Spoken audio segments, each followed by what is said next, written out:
Good evening, good morning, wherever you are in the world. Good middle of the night if you're up at 3 a.m., wherever it's 3 a.m., it doesn't matter. So, introverts. If you're an introvert, you may feel like everyone online, it's like a shouting competition. Who's got the loudest voice gets a sale. Um, a bit like in the old dating market. Like when I was teaching dating, like a lot of the guys who are introverts felt like I can't meet anyone unless I'm like the loudest alpha or most obnoxious alpha male in the bar. And they either had to put on an act to pretend to be that person, which was exhausting, or they had to accept, well, I'm not going to get noticed because I'm not willing to be that person. And I think if you're an introvert, I think a lot of coaches are introverts. And if you're like that, you can feel like, well, maybe marketing's not for me. You might feel like as an introvert, you're good at coaching because traits of introverts. Well, introverts tend to enjoy their own company or one-on-one conversation. They don't enjoy small talk. Often they like deeper conversations, and they don't like big groups of people. So coaching is ideal for introverts, isn't it? Because you tend to be talking to one person and you can go really deep in conversation, empathize with them, really understand their situation, and go deep to the heart of the matter. Brilliant for introverts.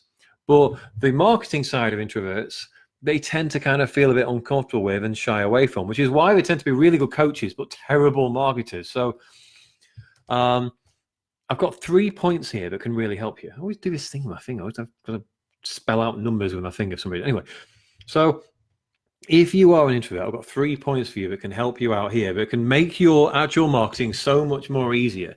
Because when you consider, I've seen stats that say 60% of people are introverts. And I don't know if it's true or not, but based on the people I know, I think probably slightly more are introverts than extroverts. Me personally, I think I'm maybe on the borderline of introvert and extrovert. Like I do enjoy my own company a lot. I like being with my wife and like nobody else, but I can just about handle a large crowd. I do enjoy it, but just not too much. By the way, if you're watching now, let me know in the comments, do you consider yourself to be an introvert or an extrovert?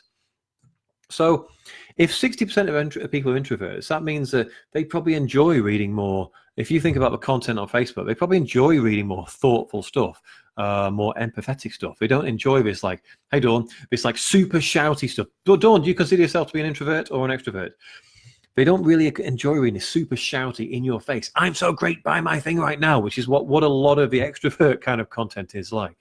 So 3 points to think about. If you're an introvert and you want to market online, this video came about as a result of a conversation I was having with a woman this morning who's like, can your ecosystem work for me? Because like, I'm a massive introvert and like, I know I don't like being out there in front of people. I don't like big groups. I like thoughtful conversation. I like deep conversations. I don't like small talk. And I was like, well, where do you feel like it's holding you back? And she's like, well, everyone's telling me I need to be doing live video, and I just don't feel comfortable with live video. It's like I'm not an extrovert.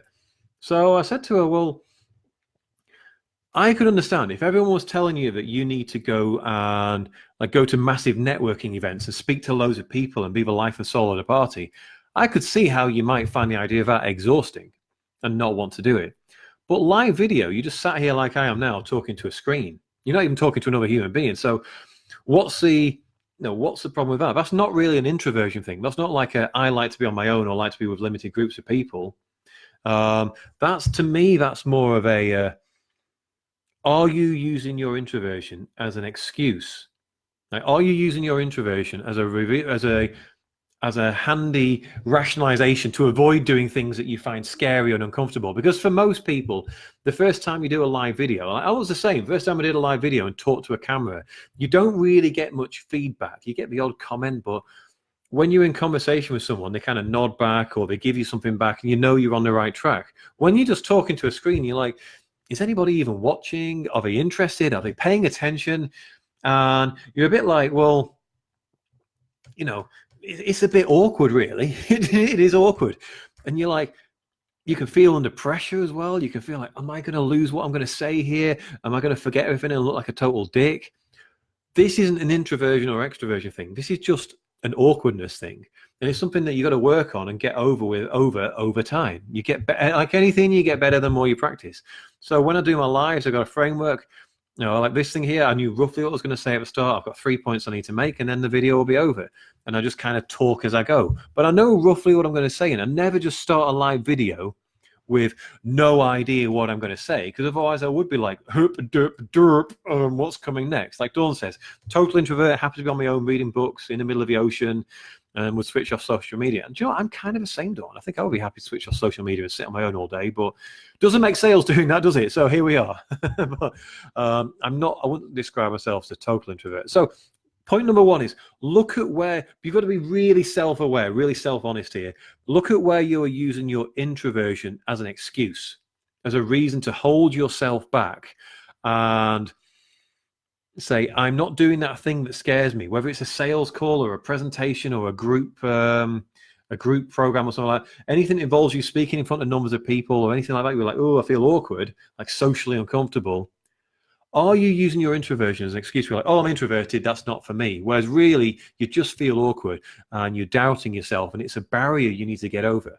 Number two, when you communicate with people, if you read my posts, I try to be thoughtful and empathetic. Now, that's a good way to be in life. But as an introvert, your skill set is being empathetic and understanding other people and being able to sit and listen and understand where people are coming from and empathize with them. So if you can take that understanding and apply it into the posts you're writing and the live videos you're hopefully going to start doing, well, you can then get ahead of your competition, because while your competition is like going, I'm so great, I'm fantastic, buy my thing, and like all caps and flashing lights and I'm so amazing, you can really understand your customer and write really thoughtful posts that get to the heart of the matter. And your potential customer is like, oh my God, that is exactly my situation. You've nailed it. When you can really understand your customer or your prospect and make them go, this person gets me, you've then got them on the hook and they're like going, okay, tell me how to fix my problem. And you've got so much more chance of being able to sign them up. So, hi, Shirley. Shirley, do you consider yourself to be an introvert or an extrovert? Anyone else who's watching, do you consider yourself to be introverted or extroverted or on the borderline where I sort of think I am? So if you can get yourself to write in a way that's really empathetic but concise, that's where a lot of introverts fall down. They often tend to be good at writing, but they tend to blather on for ages and have these long essays that no one wants to read. So the skill is to be empathetic in a really concise and persuasive way. So you take that empathy and move it into a way that's like, okay, now I'm going to persuade you to essentially sign up for my program or sign up for my coaching or whatever. That's the tricky bit. Introverts often feel awkward about persuading people, fear of being salesy. Again, that falls into number one, fear of being salesy. And I'll just try and put my content out there and hope people come to me, because I don't want to be that salesy person. I don't want to be that obnoxious extrovert who's like sell, and in your face. And you don't get the sales. So, no, that's something I teach you to do, how to play to your strengths of introversion, but also be persuasive whilst, not being, while still being authentic in yourself. And number three, something I found really effective, using Messenger rather than defaulting to sales calls. So what a lot of people are teaching these days, you've probably seen it, is have a webinar that teaches people something or other and then says, okay, if you want to know how this applies to you, book a sales call. And I'll give you the link to the sales call. It'll be a Calendly or a Schedule Once link. You then book a call on the calendar and then you speak to them on a call. Now, that's fine, but for an introvert, if you're getting loads of calls booked, especially with people who you don't like or aren't appropriate, that is going to exhaust you, because speaking to 10 randoms or 20 randoms a week is going to be exhausting, and it's going to drain you so much that you're probably not going to be an effective coach. So what I do instead is I invite people to Messenger first rather than booking a sales call. So when you come to my Messenger and say, hey, Richard, I've heard about your ecosystem program. I'd like to know how to write really effective posts in that way you just described on Facebook. I'd like to know how to attract people to me. I'd like to know how to convert people on Messenger. I'd like to know how to make 20 grand a week like you do. When I get people sending me those messages, I can then ask them the right questions to filter out the people who I just don't like or aren't going to enjoy working with or just don't have the money, or I know they're just like these shiny object chasers who aren't going to do the work. I can filter out those people and only then invite people that I want to work with. So I can then invite those people to a call with me if I like them and want to know more, or sometimes I just enroll them direct on Messenger there and then. So I don't need to have a sales call. And it's so much better for me, because those sales calls really drain me. And and I'm not even a massive introvert. So if you're an introvert, I'm sure they drain you even more. So have a think about how to do that. Like, even if you've got a webinar right now, instead of having a webinar and saying book a sales call with me, or book a discovery call or a strategy call, you never say sales call, do you? Instead of saying that, say, okay, send me a message to my messenger bot, and my messenger bot will have a chat with you about where you're at and tell you whether you're appropriate to work with me. And then I'll come back and I'll once you've given your feedback, or I'll then come back and personally reply to you. You can do that, and I've done that with success myself. So what happens is people answer all the questions from the bot, and yeah, Shirley says she's interested as well. Dawn says, looking forward to the day my team take all of my marketing sales and write my books. That sounds great, doesn't it? Dawn says, nothing wrong with long posts. It calls in your tribe. Nothing wrong with long posts now and again. But I like a long post, but not for the sake of being a long post. I think some people think if they write like a 2,000 word post, it's more intelligent or it's more thoughtful or whatever. But what they're actually doing is just repeating themselves round and round and round and round. They could have said the same thing in 500 words. And again, it's just not what the way I operate is. If I can make my posts are still like 400 or 500 words, most of them. They're not that short, but people read those posts and they take these bite-sized posts over the course of a week, 2 weeks, maybe a few months, and they get all the information they need about me and my program. And then they reach the point where they fall off a fence and they're like, okay, I want to know more. And they end up in my inbox. Because people come on Facebook, they're not generally looking for a 2,000 word essay about how great you are. They're looking for just like bite-sized bits of entertainment. So give them those bite-sized bits of entertainment while being persuasive. And over time, that's when they end up in my inbox. And then that's when I convert them to being a client. And then when they become a client, that's when they're ready for the longer bits of information.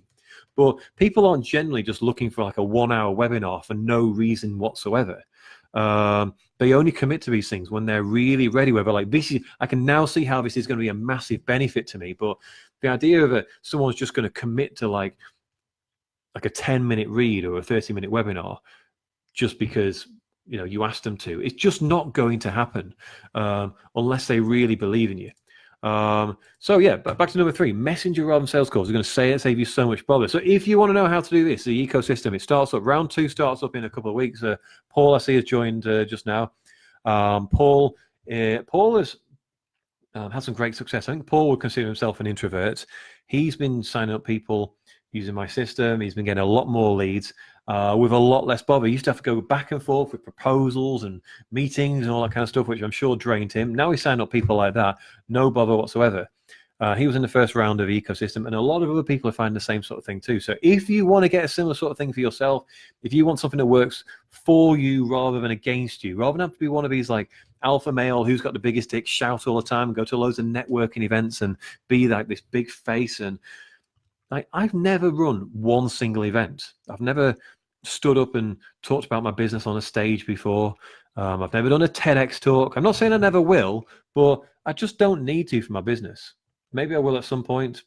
So if you're in a position where you're like, I don't want to have to do all that, in-person stuff, you don't have to. You don't have to be the life and soul of the party.